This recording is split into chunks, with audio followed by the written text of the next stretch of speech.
Innovative India movement. Today, on behalf of All India Council Human Rights, Liberties and Social Justice, National Council News and Broadcasting, Safeguarding Children Seva Samiti Uttar Pradesh, Koshambi Foundation Uttar Pradesh, International Human Rights Commission, Voices on the Mount Africa Ghana, we welcome our guest speaker, Advocate Shruti Bisht from Supreme Court of India. We welcome you, ma'am, today to speak on the topic human rights. So you can start your session. Thank you. Thank you, Kaushiki, for inviting me on this show. Today, we are here to discuss over the human rights violations in our country. It's one of the most prominent topics that are being discussed these days, as we can see the violations at every step. Whenever you turn up any piece of newspaper, you switch on any news channel, everywhere you see the violations of human rights. Whether the basis is a gender, it's a community, it's a caste or religion, or any other social status. We see how the people who are more powerful, they suppress the people who are weaker. This is very unfortunate in our country.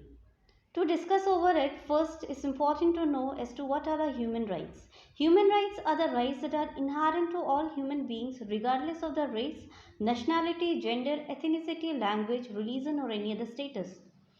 It's something that is inherent to being a human being. A right to live with dignity and honor, the freedom of speech and expression, the right to work, the right to education, and much more. So, this is equally important that all the people, irrespective of their gender, casteism, they should be given equal opportunity in our country. Now, there are various human rights violations that happen. The first one that is most prominent, they can be seen on the women. If we see women, every day there are almost rape cases that come over. There are molestation cases, there are dowry bride burning cases, there are acid throwing cases, there are cyber stalking cases, eve teasing cases, and whatnot. The respect of the women is not seen in our country as it has been displayed in our, traditional Vedic books and Purans, but we actually don't see the practical implementation of it. Theoretically, we compare a woman to a goddess, but practically, we don't see the women even being considered as a human being. So, this unfortunate reality has given rise to various type of crimes against the women. The most prominent that can be seen is the dowry related crimes, where a woman is simply a commodity. She is taken up only because of more money or the dowry she can bring. If the amount of dowry is less, she can be burned alive.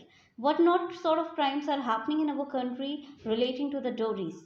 So that's very unfortunate that the very existence of women has not been respected.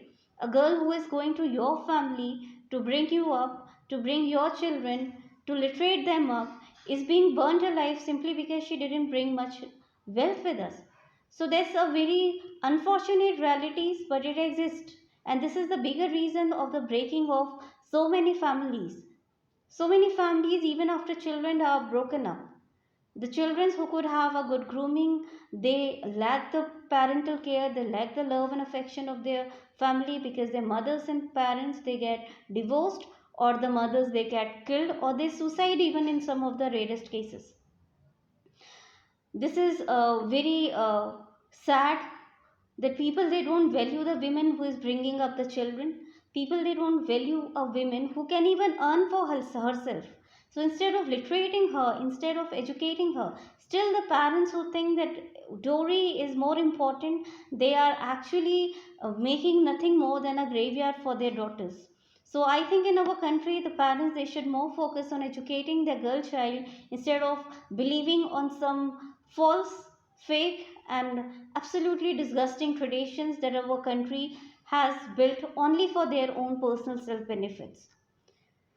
There are several type of crimes that follow this up. Relating to dowries, there are various domestic harassments. There are physical, emotional, and sexual assaults. Then followed up with suicides and the dowry deaths. Domestic violence cases are very prominent. Every other day, you see how many people, women, they are being beaten up in their families. If they step up to take education or their career, they are pulled behind. If they sit at home, they are tortured and abused. And then domestic violence is dowry crime happen. As if the very existence of women is questionable here as to what people they expect a woman to be. So this is one of the very important question that I would question the society in our country as of now, that where are we heading for? On one side we think the women empowerment is important, women empowerment should be there. Or the other side, we do not educate our son and the children that we should accept an empowered woman. She is not going to be like your maid, she is not going to be like a slave, she is going to be like a human being that has to be respected. I think the equal education should be given to both of the children, whether it's a son or a daughter. If a daughter is being empowered, the son should also be taught as to how to respect an empowered daughter. So that's one of the crime that we discussed. Another prominent crime that happens on our women is the acid throwing. Many times we see the jilted lovers who are, proposals are being rejected, or the people who think that they can empower or show the dominance on their women by simply damaging her face. They throw acids on her. They simply damage her face, but they don't damage her soul and her existence. That's very horrific. That's very horrific that the very existence of a woman is damaged this way. There are various laws nowadays in our country that is going to give remedies. Even the free hospital treatments are given. The life imprisonment up to 10 years and above punishment is given in case of acid throwings. Another sort of human rights violation that we see on women is the honor killing. On one side, if a woman is being measured in terms of money, wealth, and the dowry, and then she is being burnt and tortured simply because she brings lesser dowry, we consider this as a tradition. This is being followed in our country from some hundreds of years, and this has become a tradition that has been considered illegal by law but is being followed. On the other side, if a woman she chooses her life partner, there is another sort of crime, that is honor killing, that has again recently emerged. In the tradition India, we didn't have the concept of honor killings. If a woman is happy to choose her own life partner, other people are no one to go and honor kill her. If they think that the honor of a family is only on a woman, they should also think about the honor of a woman. The first honor of a woman is in her own personal self-respect. If a woman is not willing to go to another person or to another family, she cannot be forced to go there. She has her own fundamental right to choose her life partner. The honor killings that happen by the Khap Panchayats, the honor killings that happen by the traditional family values, is the most cheapest display of the male dominant society in our country, that still thinks that a woman is just a commodity, is just a puppet, and she is just a protectorate of them. Definitely not. The women is more empowered. Is because of a women that a men exist. Is because of a women that the society exists. The women is the first person who has the right to protect her dignity, protect her self-respect. So for the people in the family who think that the honor is being preserved by killing a girl who has chosen her own life partner, they are somewhere in the dinosaur eras. The Khap Panchayats, they are still there, where we had certain kind of animals who simply because they're more powerful, they can go and kill anyone. The Khap Panchayats have no existence. They are totally illegal. They have been struck down by our country. And recently, even Rajasthan has brought up a law on the Khap Panchayats that people who are going to be killed by the Khap Panchayats, strict actions shall be taken against them. The punishment can go up to life imprisonment and even the fine. Followed by the Khap Panchayats and the honor killing, we have the mob lynching in our country. The mob lynching can happen by the Khap Panchayats and intercaste marriages, or the within Gotra marriages, or any other sort of laws by the self-proclaimed Khap Panchayats they can claim. Apart from the Khap Panchayats, the mob lynching also happens as a personal retaliation, as we have seen recently how the Palghar episode actually happened, and how we actually moved ahead with this episodes, and how any other day where the cow mob lynchings are happening by the cow vigilance. We are in a democratic country. We are not in a mobocracy. Mobocracy is not a way of life. Lynching is the most worst form of killing someone, where hundreds of people they are simply killing someone by the concept, by the law and the tradition that they have framed for themselves. They themselves create a law. They themselves go kill a person. We are not in a mobocratic country. Entire India should actually bring a law up to this. But unfortunately, right now only the Rajasthan has brought up a new bill on the mob killings and the honor killing issues. Now, another issues on the human right violations is the LGBT community. The LGBT community is the lesbians, the transgender people. The transgender people are the people who are neither full male or a female. This is very unfortunate that we worship Shiv and Parvati as in the form of Ardhangini, that is a half male as in a half female. But when we see them in a human form as a transgender, we disrespect them to every menial possible that we can, as if the only target and the achievement of life for anyone is being a man or a woman. No, is being a human. Even the transgenders are human. They have the right to live the life as we are living. They are not there to beg on the streets or dance on the street. They can be educated, they can be literate, they can be in good, powerful positions.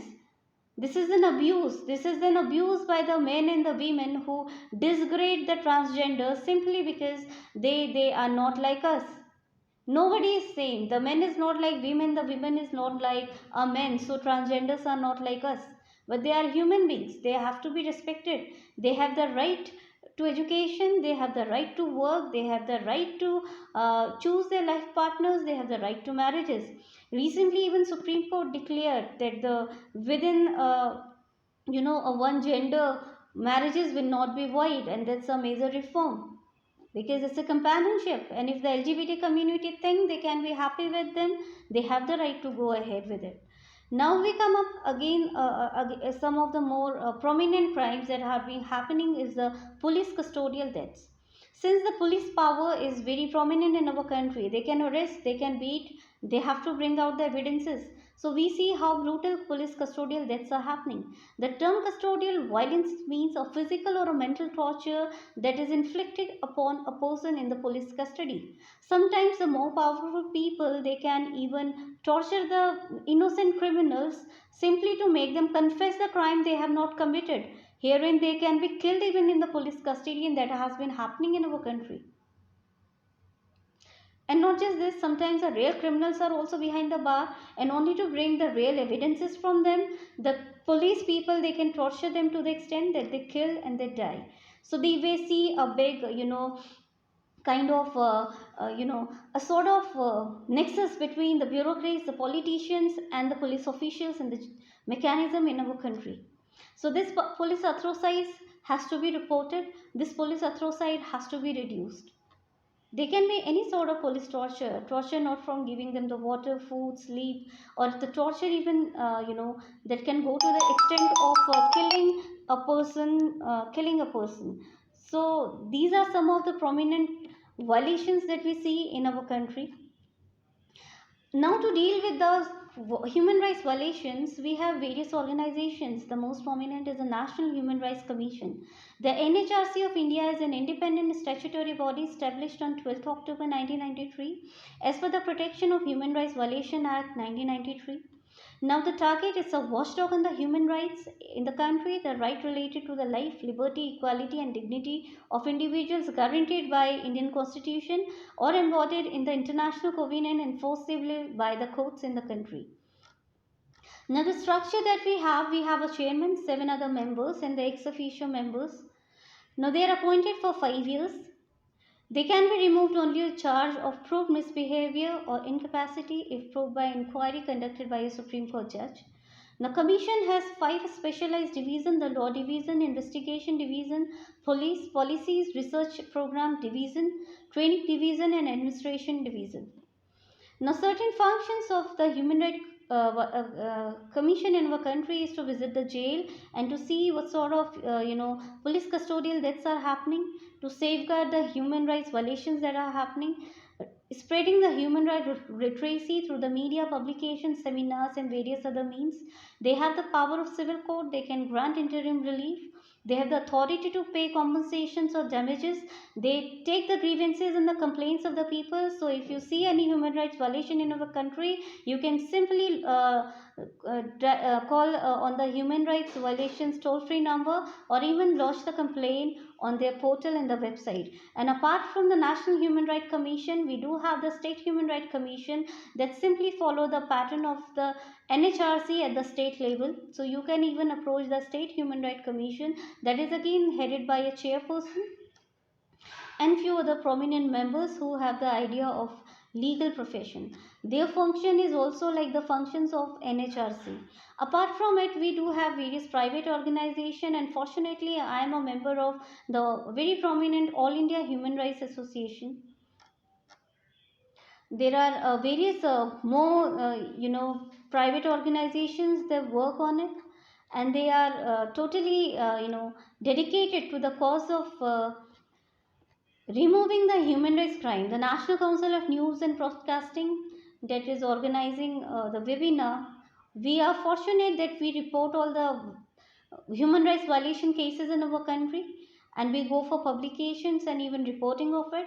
And our organizations that is working on the human rights, we even give pro bono legal aid to the helpless women who are not in a position to pay for the legal expenses for themselves. So we encourage more people to join NCNB and work towards a country that is free from human rights violation.